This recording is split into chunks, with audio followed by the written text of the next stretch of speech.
Hi, this is Belen, and this is the Service Design Show, episode 248.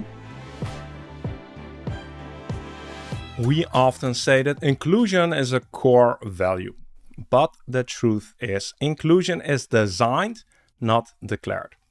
If we are only designing services, for example, for digital native users, are we actually being inclusive, or are we just perfecting the art of exclusion? In this episode, we are looking at the invisible walls we often accidentally build into our complex environments, and of course, how we can tear them down to reach the people we are currently leaving behind. Hi, if you're new here, welcome to the Service Design Show, where we invite the brightest minds in our field to explore what is truly needed to design great services that resonate with people, push businesses forward, and honor our planet. Our guest today is Belén Tello, the head of design at BCP, which is the largest bank in Peru. She manages one of the most mature design teams in Latin America, and remarkably, she leads all 150 of them remotely from her home in Montreal, Canada.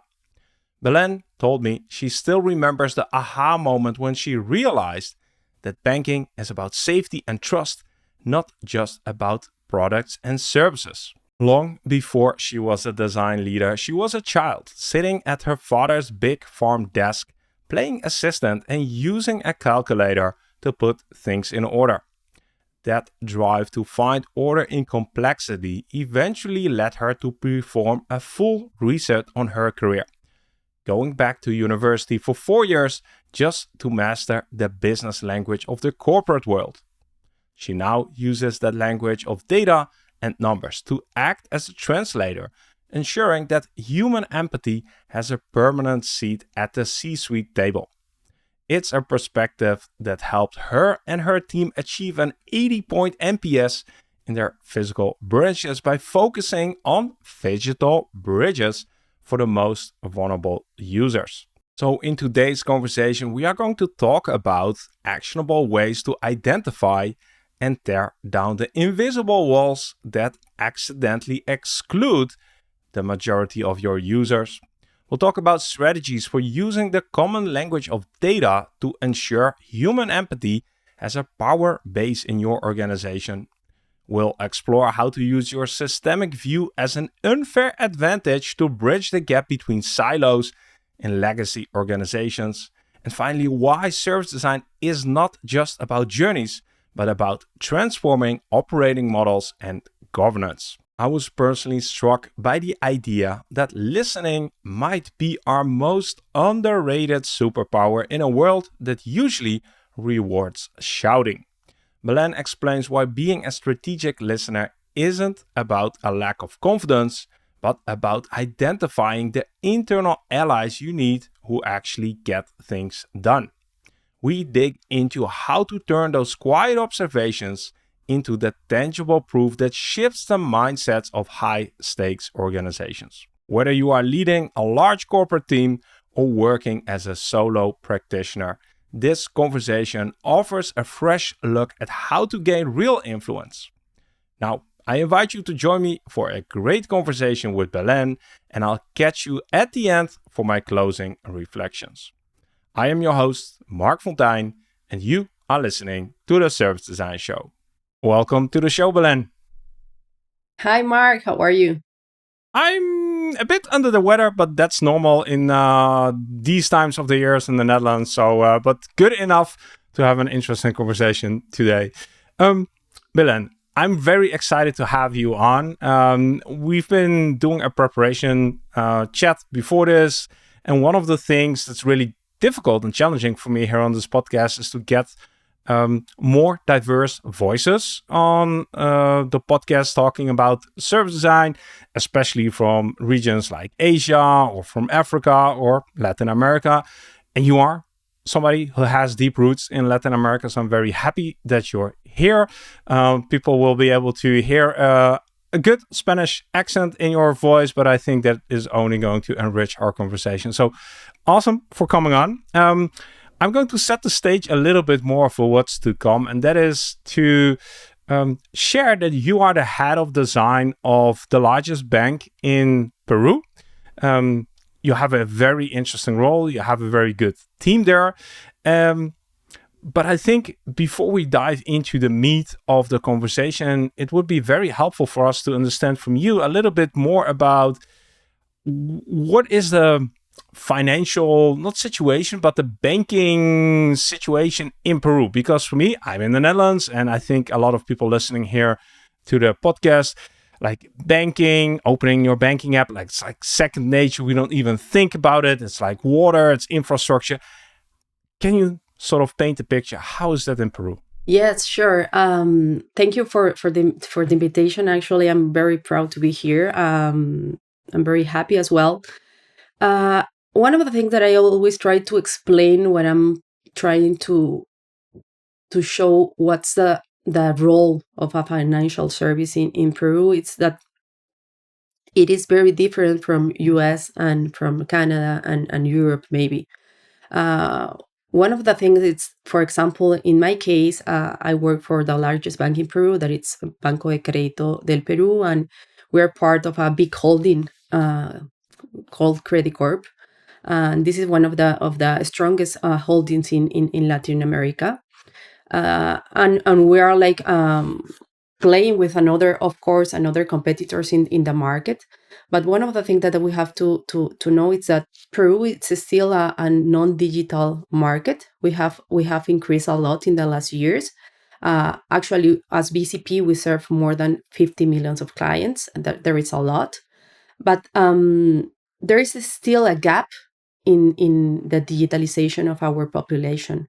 So the financial and the banks the financial sector and the banks has a different role. We not only sell products or financial products, we have the responsibility to educate and to transition our customers from non-digital to digital without frictions, building a very trust floor between them and us. It is very, very important that they still feel comfortable in a digital world. So we're not trying to take people from non-digital to digital in one step. We're trying to design a strategy to help people to transition in a very frictionless way. Yeah, so this is already a very important distinction where if we think about let's call it the Western society, and you think about service design in the financial sector, really quickly ideas come up of launching a new digital service or a new digital product. But what you're describing is much more fundamental, and that is that your role, and maybe that of your team, is to actually use design to not maybe launch a new product, but to actually build trust with customers, with finance, with financial services. Is that a correct assumption? Yes, it's completely correct. Actually, I think trust and safety, they are two key words in our work. For me, design is a bridge between the bank and the customers. It is very important for us to design a system that it's fundamentally based on trust, fundamentally based on safety for our customers. So we use design and service design as a big blueprint for what is working good and what is not working good. It's not that the goal is not to design a perfect journey, is to understand what it's working and what is not working in order to work in the pain that the customer has. And the other thing that it's very important are the barriers. For example, the technology, the internet. We have rural population that they don't access to internet yet. So service design help us to identify what are that kind of barrier that we have to work on in order to get more close to our clients. In our preparation, you also told me that you feel that inclusion is something that is designed and not declared.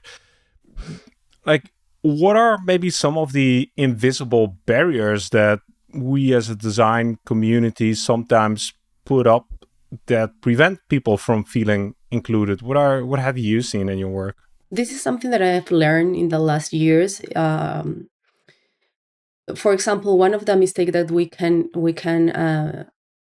do is that, for example, assume that every customers in Peru, they are digital, and to design digital products from that view, for me, it's not an inclusion work, it's an exclusion work, because you have to think that Peru is a very centralized, it is very centralized in the main city, that is Lima, our capital.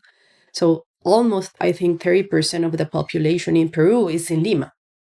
So one of the big mistakes that we can do is to design products only for the people in Lima. Yeah. Our job is to understand that the customer, first, we are not the customer, we are not the users. Then we have to go outside Lima to see and to be very close to the customers and the users that we want to reach.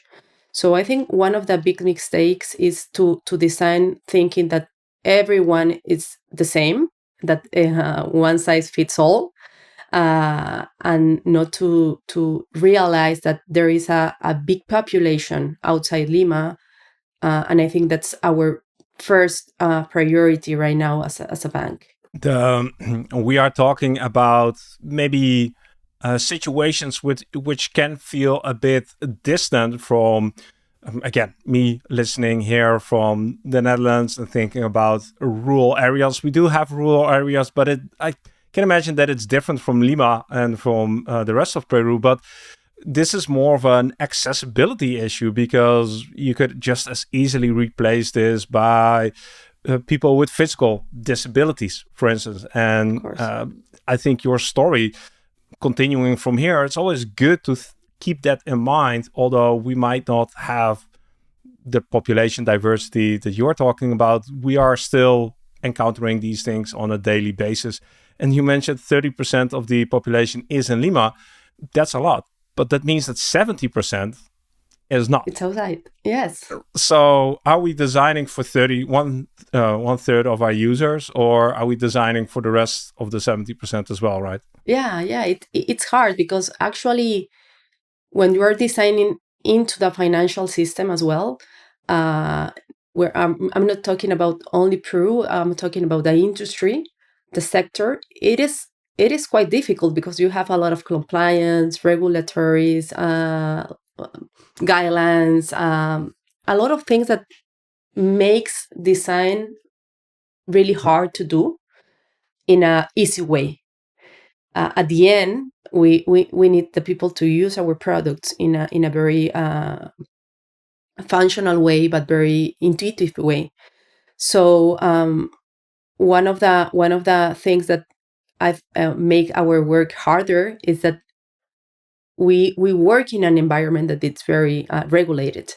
Then you have a country that need to be that has to develop the digital skills in their users. So I think design is more important in this kind of environments and context than I'm not trying to say that it is not important in the Western civilization. It is, of course, but I think in Peru we have a really different responsibility, and the work is harder, and we have to make more effort to reach the people that maybe they don't have, as I told you before, not even a connection to internet, or not even a cell phone.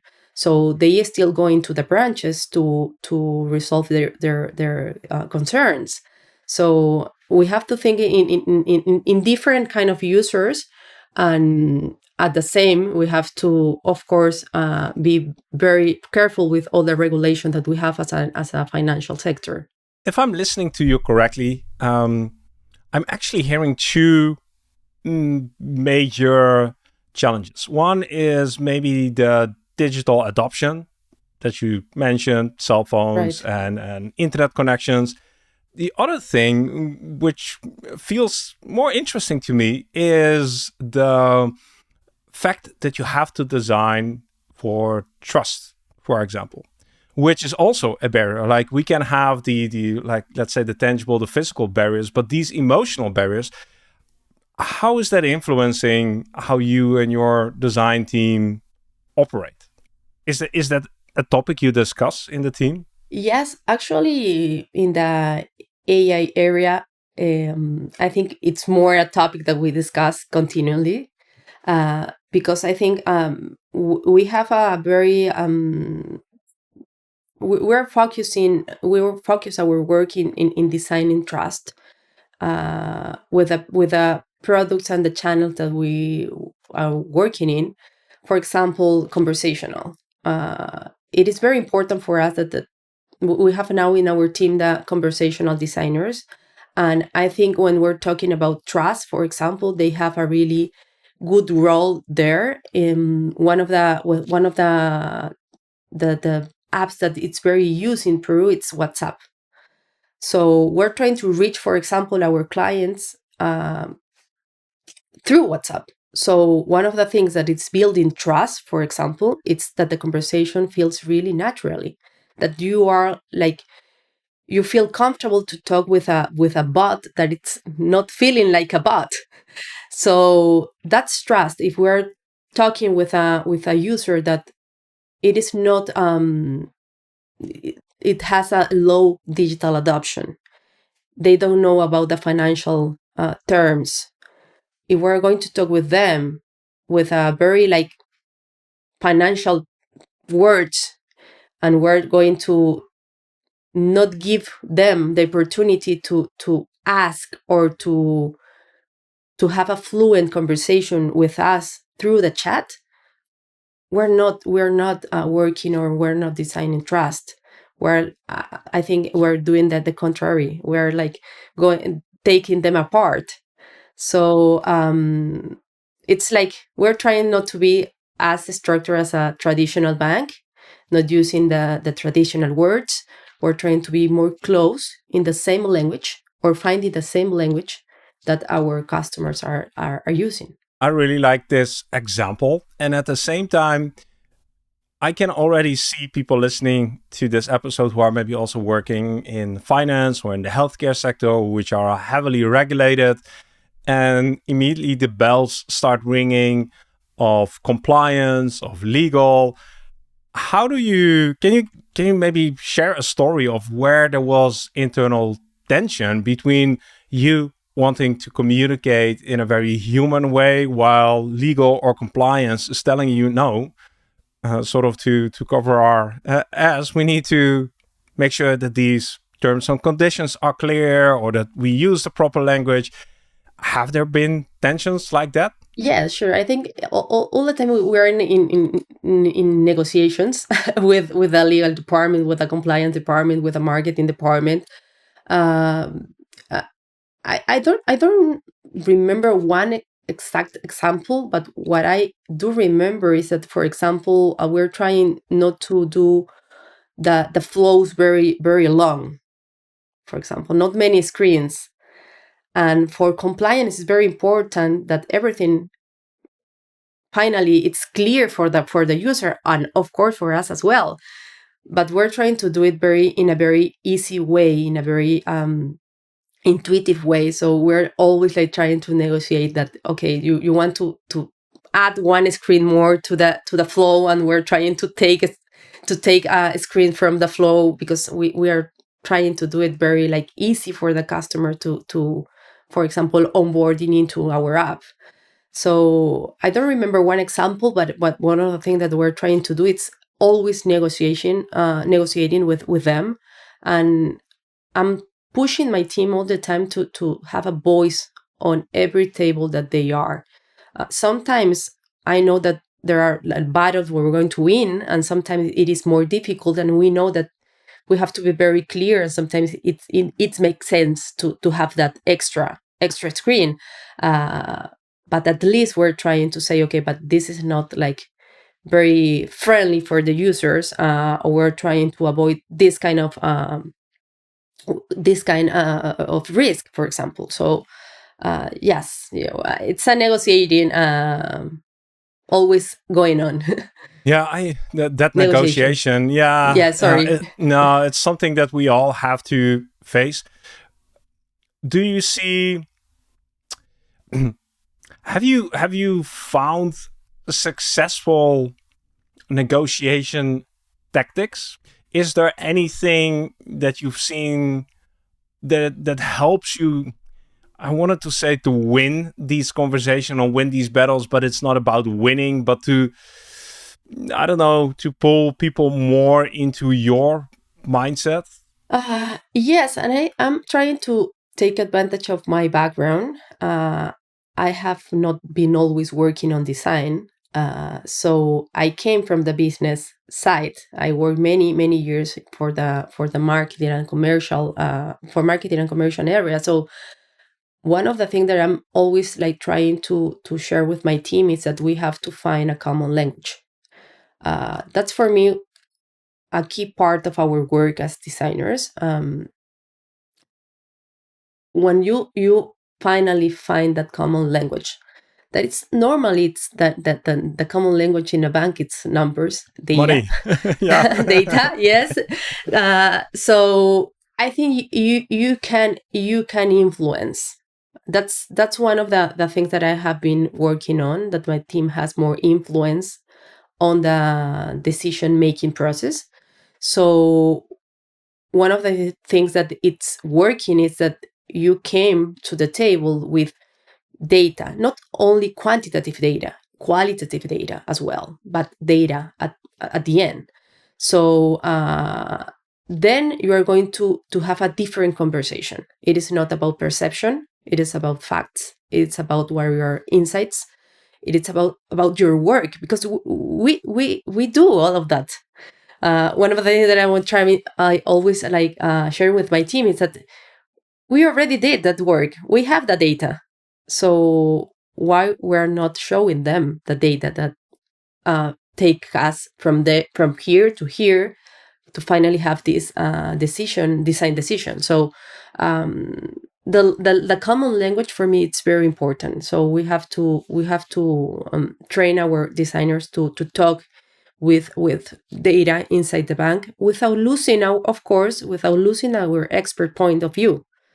But even our expert point of view, it's based on benchmark data, qualitative.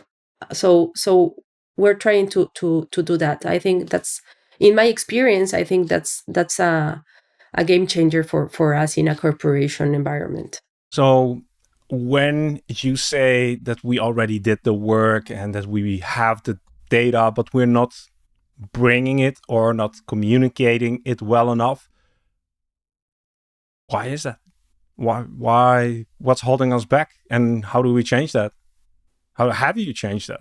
What I've learned is that sometimes I think there are many reasons. Sometimes we don't feel comfortable talking with our business friends. We feel that they know more than we do, so we're more comfortable, or our comfort zone. It's like, I give you my work, and you are going to decide if it is good or not. So I think one of the reason is how are we structured as mentally as designers. I don't know, the mindset. You know, I think that's one of the reasons. The other reason, I think, in corporation where design didn't exist since day one, it is very difficult to get into the process as one, as I as a part, not as an input, as a part. Mm-hmm. So I think that's the other reason. So we're trying to work in both the mindset, of course, and the knowledge, because the acumen as well. You have to understand what you are for what you're designing, what the KPI that you are trying to reach. You have to know this common language that I talked before. So I think these three aspects are, for me, the main reason that why designers, they don't want to be in front of the business. So You mentioned the confidence aspect, like that we feel like maybe imposters and we don't belong there. And the other Yes. thing is, if you're stepping into an organization that doesn't have a strong design heritage, you're always seen as an add-on instead of an integral part of the process, which brings a lot of difficulties. I feel both things are very interesting. Again, I'm not sure how big your team is, but you've been working with a lot of design professionals. Do you see, like, is there an aha moment, a light bulb moment where their confidence grows and they're like, I actually do belong here and I do have something to say? Or is it more of a, I don't know, a gradual evolution? What have you observed? Actually, my team is quite big. We're 100, more than 150 designers in the So we have a bank. good sample size. Yeah. Yes, yes, yes. At the beginning, I think it's an evolution. I think it's for sure an evolution. We have designers that they are very confident since day one. That it's something that came with them, and that's perfect. But in other cases, it's an evolution that comes before you go into different projects, different stakeholders, and if you have the right manager of the right leader, the sponsors, of course. For example, that's another big one. The sponsors in a corporate, in the bank. If you have the right sponsors in the meeting, and that's something that really start to change the confidence and the perception of the designers inside this meetings, is that you feel more secure when you have someone that says, oh, this is really interesting. I haven't seen it this like this before. It's a start to change everything. So sometimes I play that role. Like, we're preparing before the meeting, an Mm-hmm. important meeting, that, for example, what do you want to say here? Who are your strongest stakeholders? Do you need me to point something? Do you need me to ask something that let you explain more? So we're playing that role, and we're that role play. So we're like preparing for every important meeting before with my leaders, and I know that my leaders, they do the same with their leaders. So it's a preparation work. It reminds me of those lawyer series like Suits, where you see them Yeah. preparing a trial, a mock trial. Uh, and I love it. I think it's a great idea. And especially if you do it with a bigger design team who can sort of observe, it's almost like preparing for a trial, but we might, like, this is not something you get taught in design school No. to do these kinds of conversations, to do this kind of negotiation, like you said, and maneuvering like your way through the organization. When you mentioned it's also about the sponsor, it does feel a little bit like a chicken and egg problem. So where do you get the sponsors who get it, who are open and receptive to it if you haven't yet been given the chance to actually show? How does that work for you? How have you seen that evolve? One of the things that it's for me that have worked for me, it's that sometimes the sponsors came with some experience in design. For example, if you have a new manager, I'm trying to all the time. I'm trying to see and to meet with the new managers, with the new. I know which are my stakeholders, and I'm trying to be very very near from them.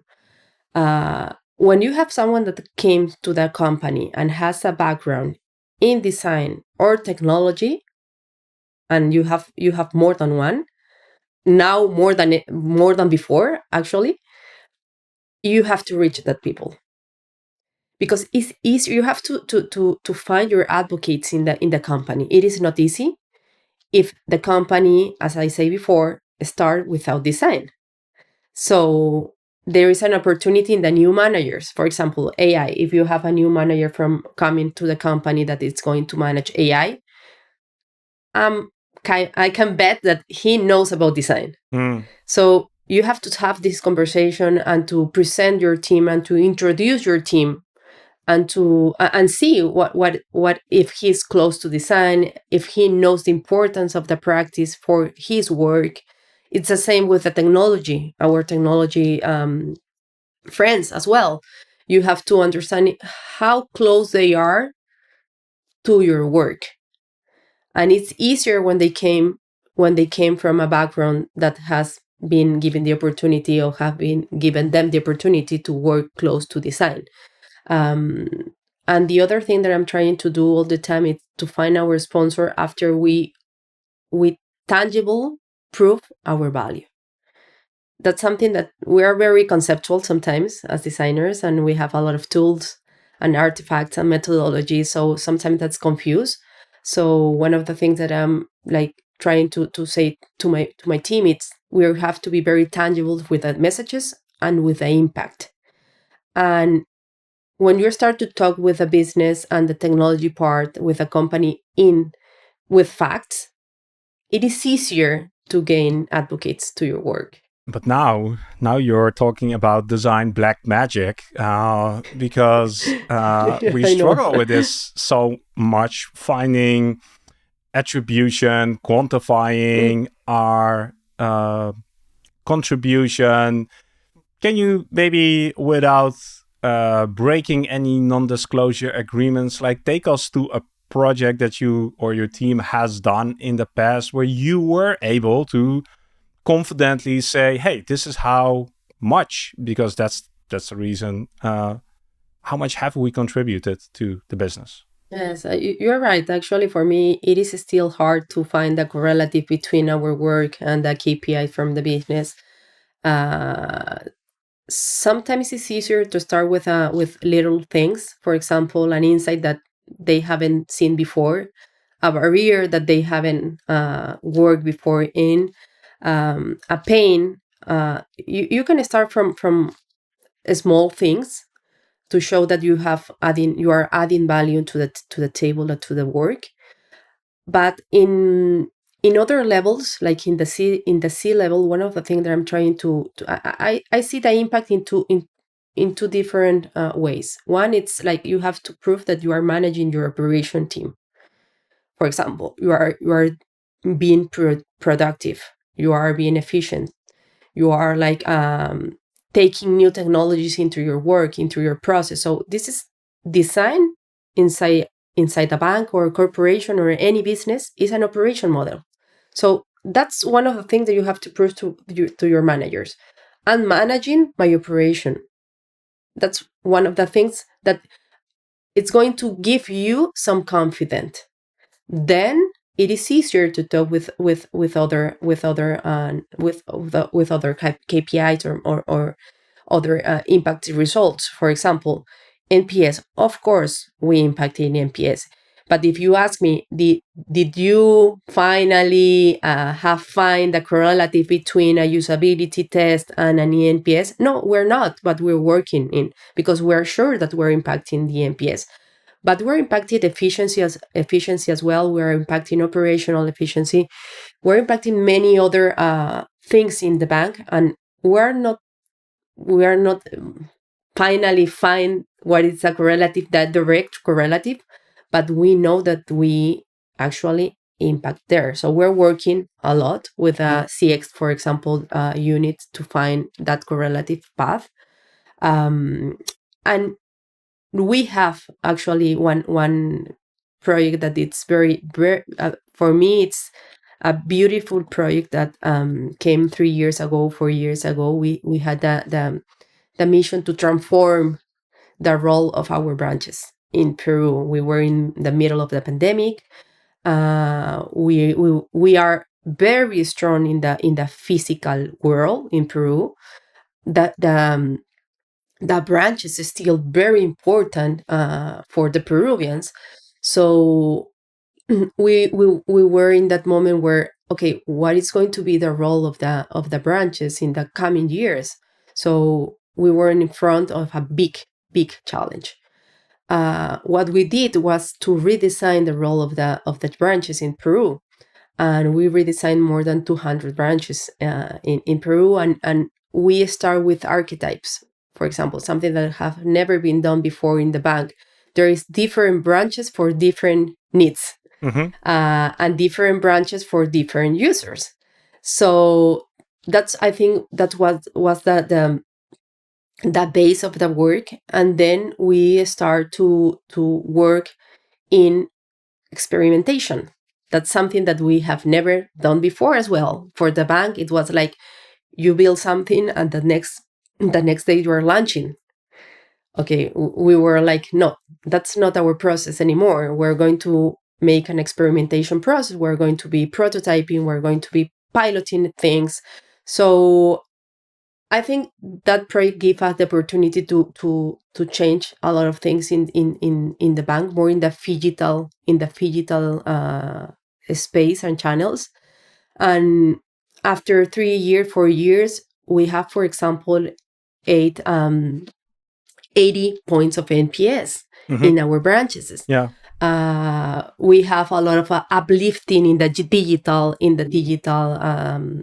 channels as well. So we're like we're finally we're working on taking our users from a phygital world to a digital world, and it is working. The beauty of this story, and if somebody is listening and sort of confused by the term phygital, it's like the combination of physical and digital. Yes, right. Sorry. The quote unquote luck that you had, but it's also like sensing the opportunity, is that there was a crisis, right? There was a moment in history where things needed, where things were breaking down.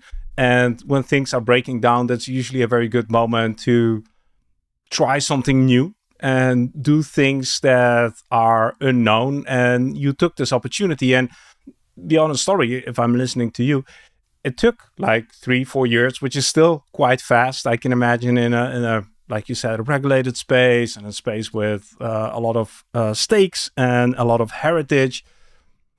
But now you're seeing what the influence has been, and you have like quote unquote evidence for the rest of the organization to say, hey, if we approach things in this way, this is what we get. Yes, correct. I think sometimes you have to take opportunities, and they are not going to be easy to face. For example, we didn't have the is at that moment we have service designers, we have researchers, and we have UX and UI. We didn't have product designers like we have today.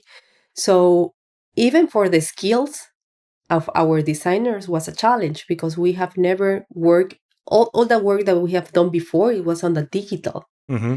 So it was a big change. We had an architect in our team now. She's one of my managers, and she was leading this project in the physical world, and it was a challenge for sure. It's like you have a new role as designer in a project that has never happened before in the bank.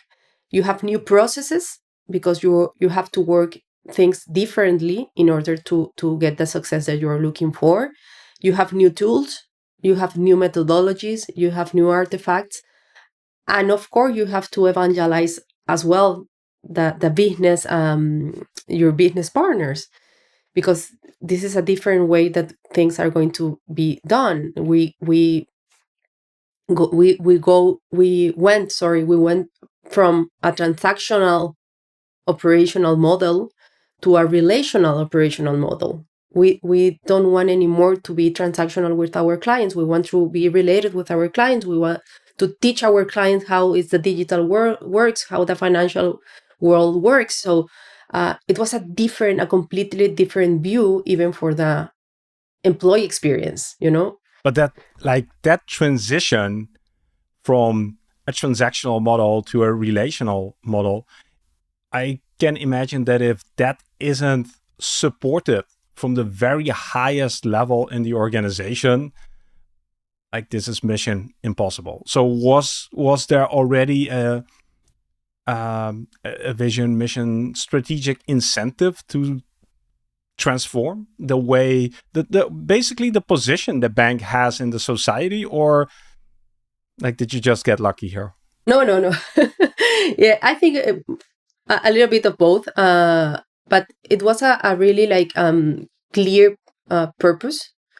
The bank has a beautiful purpose that it's we are allies of our clients to make their plans reality. So, and I think we have a C level and a really like inspirational leaders that they knew that this was the moment, and they bet everything.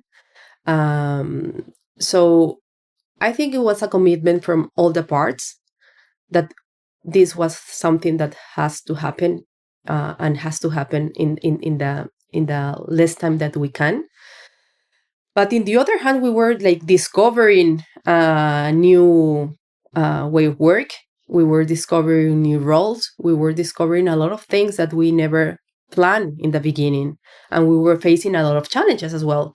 So the resilience of the team, and I think that's part of the what design has in their DNA. We're very resilient. We can work in very non-defined like situations, so, and we feel comfortable, you know, that I always say this, the business work with facts and we work with hypotheses. So we feel comfortable in this kind of environment. Of course we're challenging, but at the same time I think that's part of that what we share with the other partners in the bank.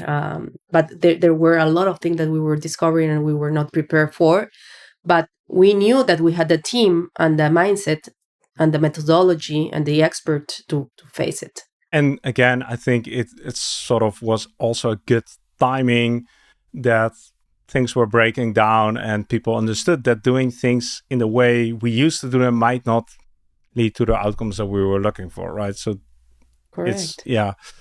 So, Belen, I don't know, this conversation went into stakeholder management, business alignment, C-suite, which is all super important and very interesting to hear.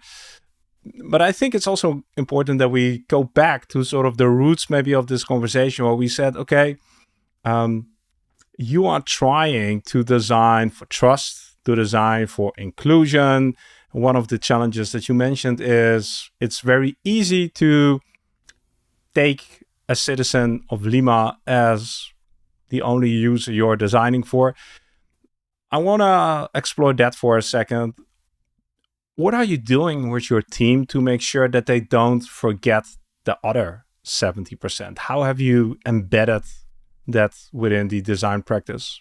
I think it's an always on work, because it's easy to get into the normality of every day and to work from the office.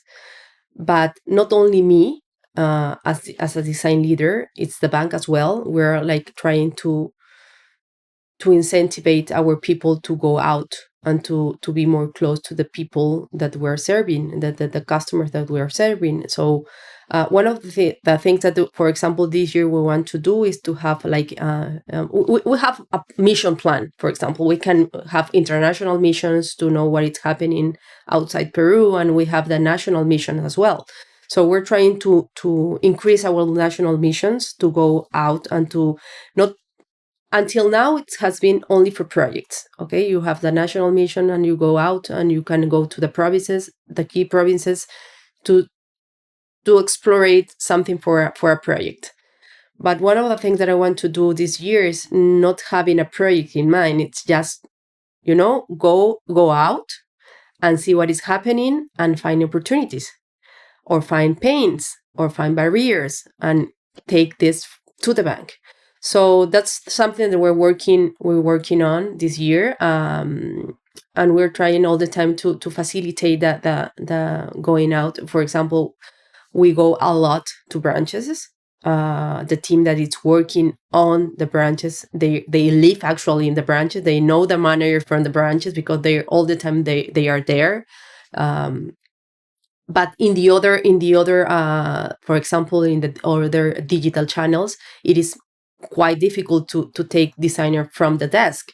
So we're trying to push them and to, okay, fine, we know that there is like high periods of work, but you have to go out and to see how is the customer, how is the user using your product. So the other thing that we're pushing a lot in the bank is the user test, for example, Mm. where we're doing a lot of user testing now more than ever. And all the time that we're like getting from the AI tools that we're using, we're trying to take it and put it on the exploration or on the user testing period, for example, phases.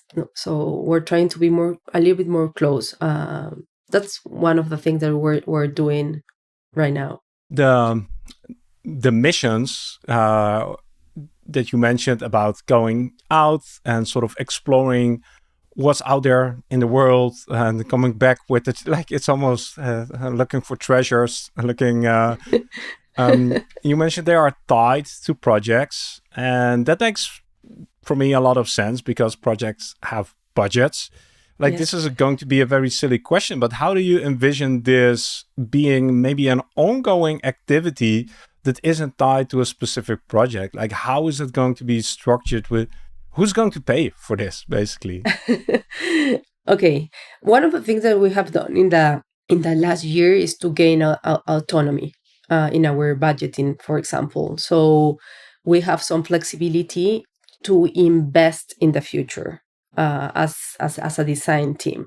So this is one of the things that we're doing, but at the same time, the international mission, not all the time they are related to a project or tied to a project. It is we know that we as designers are as any other like capability in the bank, need to be close to the trends, what's happening outside. So all the time we're and the bank, it's very ambitious in this sense. um, we have to go out. We have to talk with people. We have to see what is happening outside. So as designers, we're doing our effort to show that this is not, maybe it is not a short term result, but it's a long term result. You have to see what is happening in the coming 3 years. So for that reason, you have to go out and you have to have some budgeting for doing that. It's basically what you're doing is I'm looking for the right words, is mitigating risk in a sense that if you know what is on the horizon, the chances that you'll still be relevant in 3 to 5 years increase. No guarantees, but you're increasing, like it's an insurance, staying in the financial terms. And so you're buying an insurance policy, right? To make sure that you are closer um, to the pains of your customers, to the trends of your customers. Um, Great that you're finding support and budget. Sounds like a very smart and strategic investment, which not everybody is yet able to make. Most of the investments are done to put out fires and sort of survive for the next 3 months, right?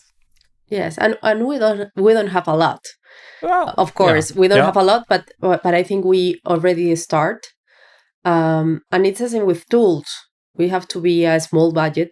We have to have a small budget to try new tools. There is the work of the designers. What I have learned, it's in two sides. You have to be working for today, but at the same time you have to be working for the future. And that the only thing that is going to make us relevant for the companies, it's to bring things that nobody is seeing right now. So the other thing is the end-to-end view that we are bringing to the companies as well. In a company that is normally it was structured or organized by products and channels, the designer has an advantage, as I say, an unfair advantage, because you can see your systemic view allow you to see the end to end. So that's another important thing to keep you relevant in a company, and not to be like something that is going to be part of the past. That's when you mentioned the systemic view and the end-to-end perspective. That's also often the thing that burns a lot of design professionals out, because they see all the opportunities and they see where things need to happen, um, but they don't have the ownership or the responsibility or the authority to act on like the systemic view, right? That is, Right. and that requires, like you said, a lot of politics, a lot of negotiation, and Allies. allies. Yeah, yeah. So I think, and it's becoming clear again in this conversation, and I hope to everybody who's listening, go back to some of the past episodes, but you have to, in order to succeed in a context like you're describing, you really have to enjoy understanding culture, communication, politics, stakes, interests. Um, and that's not for everybody who goes into design, because the promise of going into design is actually doing good for people and sort of creating better worlds, better services. And if you encounter that this is also an important part of your work, I think a lot of people will get disappointed. So yeah, this isn't for everybody, but it is Hmm. important to understand that it is a key success criteria, I guess, right? Yes, completely agree. I think as a design leaders, we have to have different ingredients for there is not like a unique recipe. You have to like as our process, you have to make your exploration first.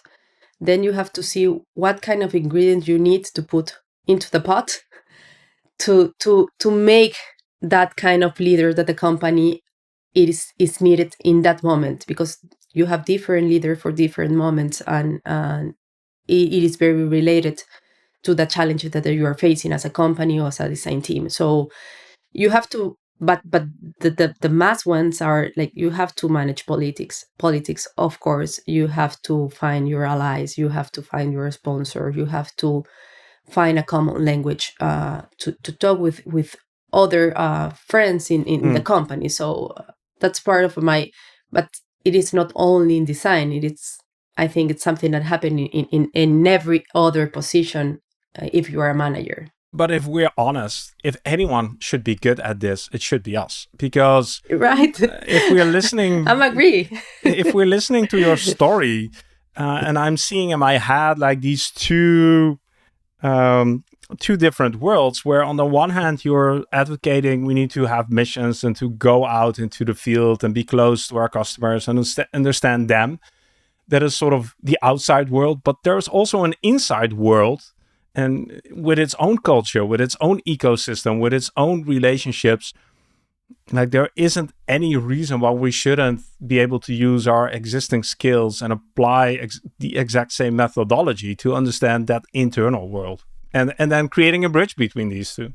Yes, sure. Actually, one of the things that the companies need more, it's professionals and people that has the ability to listen.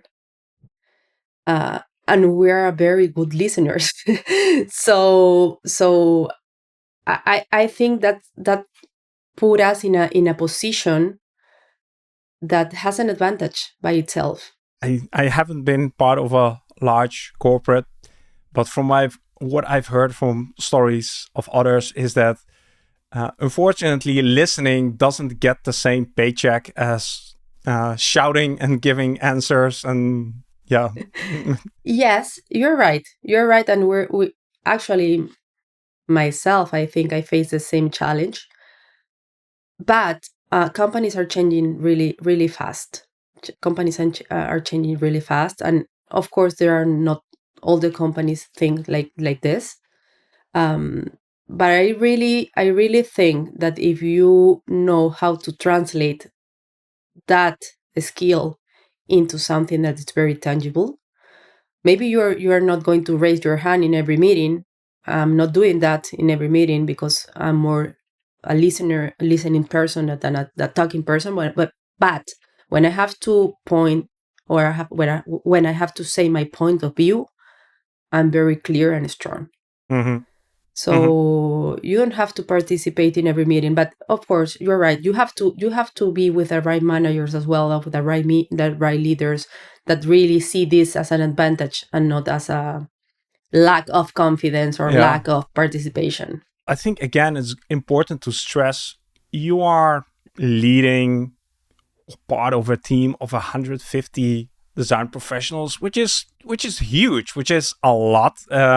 And you're doing this in Latin America, and I think there's again so much interesting stuff going on over there. I see every now and then on LinkedIn things popping up, and I wish I would know more about this. But if you look at the puzzle that you're working on, because I think that's what you're describing. You're always like working with these puzzle pieces, and some of the parts of the puzzle are already in place. Some things you're currently working on. Like, what's the biggest puzzle that you're trying to solve next? What's in front of you? I think raising the positioning of design in the bank is one of my missions, one of my objective, and to show very clear that design is a strategic capability. What's That's lacking, my or what do you need for that? time. Time, because I think we know that the pieces that we have to move. We know we already know our strategy, but we need time to prove in every corner that we are giving the value, or we are giving a value that no one else is giving to the company. So I think it's a matter of time. What will happen if you are able to achieve this? If this puzzle piece is in place? I really believe that we're like transitioning from a bank to a very more human financial enterprise. So for me, that the key goal at the end is that every step that we take, it is not only a step ahead for the business results, it is also for our people. Yeah. So for our Peruvians, that's really really important for me and for my team. Thank you for sort of pointing that out, because it's so easy to lose sight of the things that we're working for. And it's really easy to get lost in the details and, I don't know, researches or interviews or screens. But at the end of the day, we are in this profession because we want to make the world, the businesses, the organizations more humane, more aligned with what we, you and I here, and you listening to this podcast want. Right? That is the ultimate goal of our work. So thank you for sort of addressing this. Um, we're heading towards the end of the time that we have right now, and we like to end with questions instead of answers. And my question to you is, what do you hope we will think about, ponder on, after we have listened to this conversation? I think I would like that the leaders or the designers that are listening to this really believe that design could be a strategic capability in corporations. I can tell that when we're like since day one in the projects, the results are completely different. um, and the other thing I really like to be connect, to know others in the field that are facing the same challenges, how they are doing this in a very regulated field, a very with a lot of compliance and the things that we have been talking through all these conversations. So yeah, I think it's very important to be in contact not only with our region, and that's the reason why I'm here. It is really important to be in contact with other designers around the world. Sometimes they have figured out things that we are facing or we're trying to fix, and it is just a conversation that it's needed. Yeah. I'll make sure that all your contact details, probably your LinkedIn profile, somewhere in the show notes, that if people want to reach out and connect and share experiences, that they'll be able to. Belén, thanks so much for coming on, sharing your perspectives. Again, I hope that this is the start of us exploring Latin America, designing Latin America a lot more here on the podcast, learning and getting more diverse voices here. If anyone listening has suggestions on who we should have on, please reach out to me. I'd love to know. For now, this is all the time you and I had. Thank you again for coming on, and to be continued. Thank you, Mark. It has been a pleasure. The thing that is going to stay with me is that aha moment, where Belén realized that in a high-stakes world like banking, trust and safety aren't just features. They are the actual product. It's a powerful reminder for all of us that if we do not design for the person who feels excluded or afraid of the digital button, we aren't just missing a segment, we are failing the mission of the service. I'm walking away with a renewed belief that our systemic end-to-end view is an incredible unfair advantage that allows us to see the humans hidden inside our complex organizations. Again, a huge thanks to Belén for joining us and sharing how she's breaking down those invisible walls one branch at a time. If you've enjoyed today's conversation, you can do me one big favor. Click the like button on this video and leave a short comment if you haven't done so already. Not to feed the algorithms, but to let me know whether or not we are on the right track by addressing topics like this. Finally, before we part ways, please take a moment to reflect and most of all, celebrate.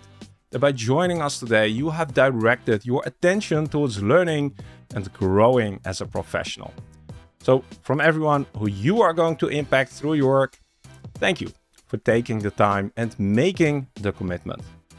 My name is Mark Fontijn, and I look forward to having you with us again for a new conversation on the Service Design Show. Take care and see you soon.